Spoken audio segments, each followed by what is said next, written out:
Class को शुरू करते हैं। तो आज हम लोग पढ़ेंगे टू डायमेंशनल हीट फ्लो के बारे में। तो पहले हम लोग क्या करेंगे, फिगर को ड्रॉ कर लेंगे। तो ये हो गया एक्स एक्सिस, ये हो गया वाई एक्सिस। अब हम लोग क्या ड्रॉ करेंगे, एलिमेंट को। ये हो गया ए बी सी डी। तो ये क्या हो जाएगा, x कॉमा वाई। ये होगा x plus del x comma y. तो ये क्या होगा, correct, x plus del x comma y plus del y. और ये हो जाएगा x comma y plus del y. अब हम लोग क्या करेंगे, कुछ एजम्पशंस करना पड़ेगा। फॉर एग्जाम्पल अल्फा बीटा क्या होता है, यस, क्रॉस सेक्शनल एरिया। और small s be the specific heat, rho be the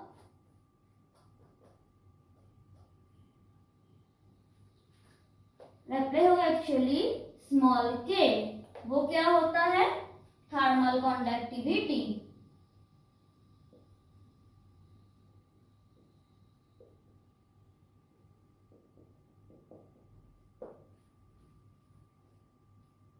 अब देखो क्या होगा, the amount of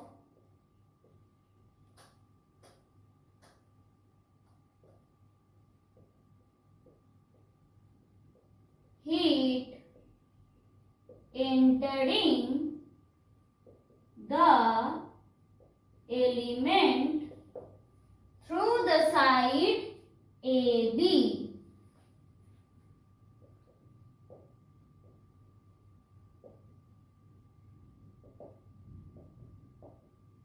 in 1 second equal to क्या हो जाएगा, minus k alpha del x del u del y to y. अब देखो क्या होगा, हीट यहां से जाएगा और यहां से निकल जाएगा, और इधर से आएगा तो इधर से निकल जाएगा। तो सिमिलरली हम लोग क्या बोल सकते हैं, amount of heat entering the element through the side A D in 1 second equal to क्या होगा, minus k alpha del y del u del x at x. अब the amount of heat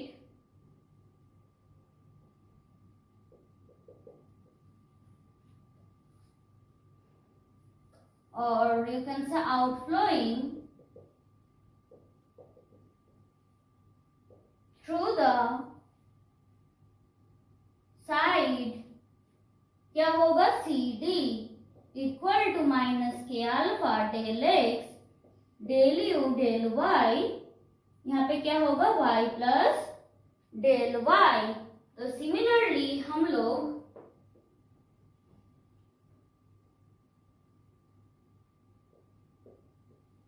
BC के लिए क्या लिख सकते हैं, minus k alpha del y del u del x plus del x हो जाएगा। अब हम लोग क्या करेंगे, total heat gain of the element को निकालेंगे। सो the total heat gain of the element equal to क्या हो जाएगा,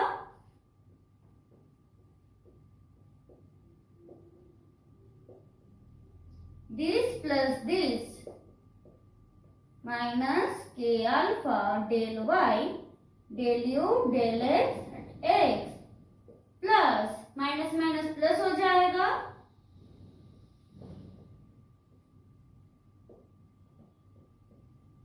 plus k alpha del y del u del x plus delta x. अब क्या होगा, देखो के अल्फा बाहर कॉमन आ जाएगा, तो अंदर क्या आएगा, यहां से हम लोग क्या लिख सकते हैं, del y del u del x plus delta x minus del y del u del x at x plus क्या हो जाएगा, इधर से del x del u del y y plus delta y minus del x del u, sorry ये del x होगा,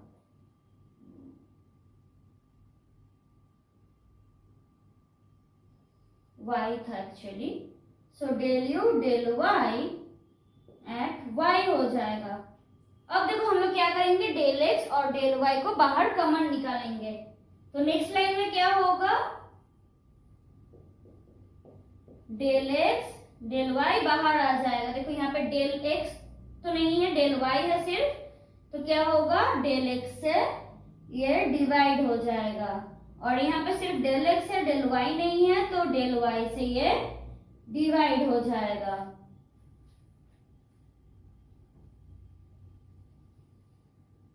again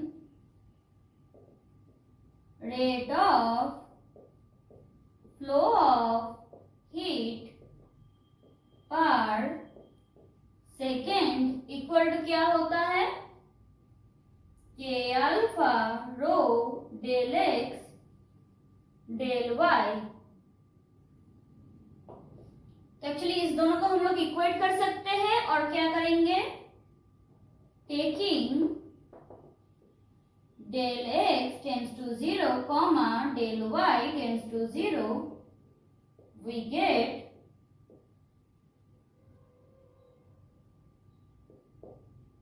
del u del t होता है। तो क्या हो जाएगा, देखो डेल यू डेल टी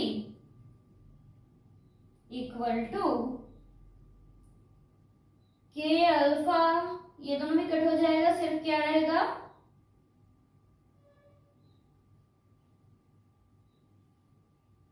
अंदर क्या होगा, del two u del x two plus del two u del y two, यहाँ पे एस भी होगा। अब हम लोग क्या करेंगे, equal to c square del two u del x two plus del two u del y two लिख सकते हैं।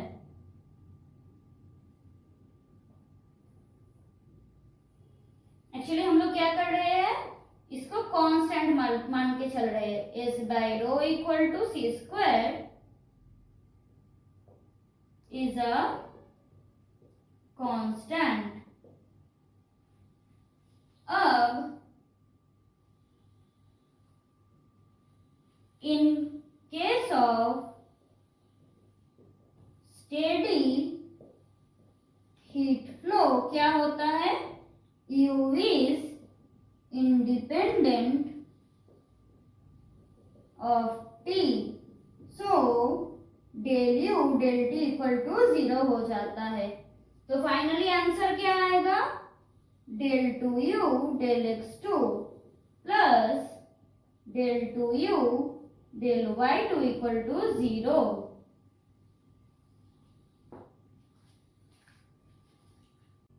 यहाँ पे ये जो k वाला टर्म मैंने लिखी है वो नहीं होगा, तो यहाँ पे क्या होगा, k आ जाएगा, तो यहाँ पे भी एक k आ जाएगा, और in case of steady heat flow की जगह पे लिख सकते हो, in case of steady state.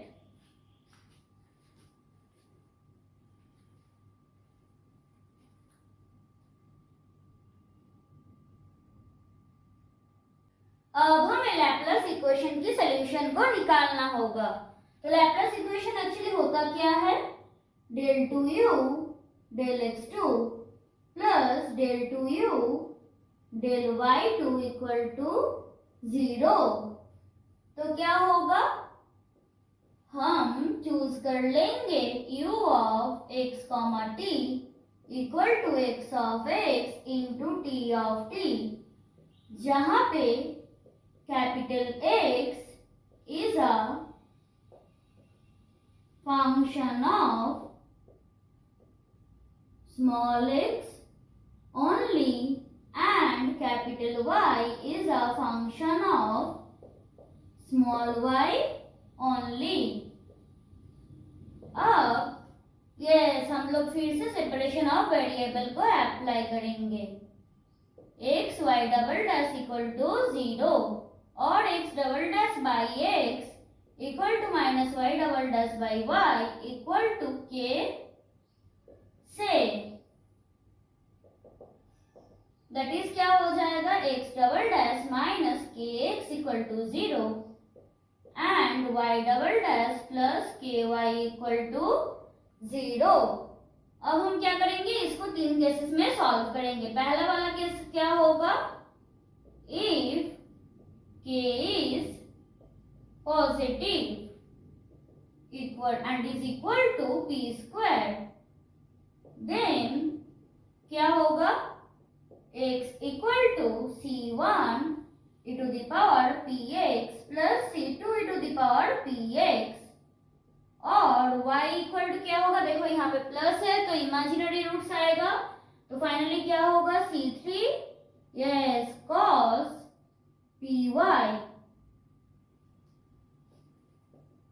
Plus c4 sin py. अब अगर k नेगेटिव होता है और इक्वल टू क्या हो जाएगा फिर माइनस पी स्क्वायर, तब क्या होगा x equal to c5 e to the power px, sorry minus होगा तो ये हो जाएगा imaginary, so c5 cos px plus c6 sin px और y इक्वल टू क्या हो जाएगा c7 e to the power py plus c8 e to the power minus py. और अगर k हो जाता है 0 तब क्या होगा x equal to c9 plus c10x और y इक्वल टू हो जाएगा c11 प्लस c12y. अब यहाँ पे देखो हम लोग कौन सी वाली सोल्यूशन को यूज करेंगे, जो जिस क्वेश्चन में ज्यादा एप्लीकेबल होगा उसी वाले इक्वेशन को हम लोग अप्लाई करेंगे.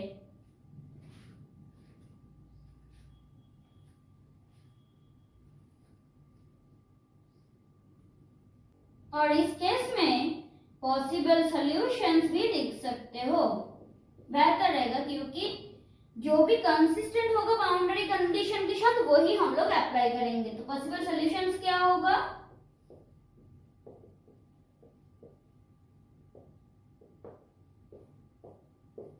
c3 cos py plus c4 sin py और क्या हो सकता है u equal to c5 cos px plus c6 sin px into c7 e to the power py plus c8 e to the power minus py. और क्या हो सकता है u equal to c9 plus c10x into c11 plus c12y.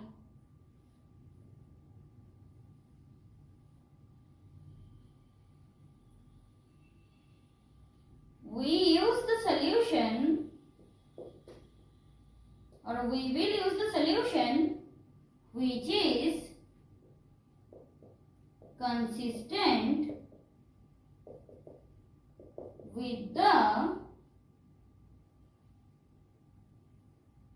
given boundary conditions.